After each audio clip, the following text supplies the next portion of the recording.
नमस्कार मंडळी, आज आपण करणार आहोत आपल्या स्वयंपाकघरामध्ये हरभऱ्याची भाजी.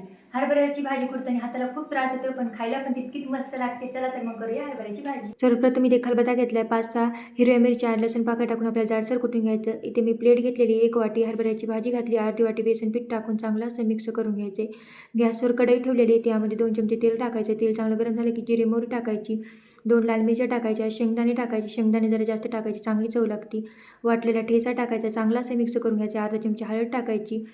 आता यामध्ये घालायचे पाणी. आपल्याला पाणी जितकं पातळ घट करायची तितकी भाजी आपल्याला पाणी टाकायचं. यामध्ये भिजलेली मुगाची डाळ टाकायची. मुगाच्या डाळीने आपल्या भाजीला चांगली चव येते. चांगली अशी खळखळून उकळी आली की भाजी हटवून घ्यायची. एक हातानं भाजी टाकायची आणि एक हातानं पळीने चांगलं हटवून घ्यायचं. चांगलं हटले की आपल्या भाजीला गाठी होत नाही, भाजी अशी चविष्ट लागते. सगळी अशी भाजी आपली हटून झालेली आहे. वरून थोडीशी कोथिंबीर सोडायची. तयार आहे आपली हरभऱ्याची भाजी. पूर्ण डिटेलमध्ये व्हिडिओ आपल्या यूट्यूब चॅनलवर आलेला आहे, नक्की जाऊन बघा. पुन्हा भेटूया अशी नवीन रेसिपी घेऊन. धन्यवाद.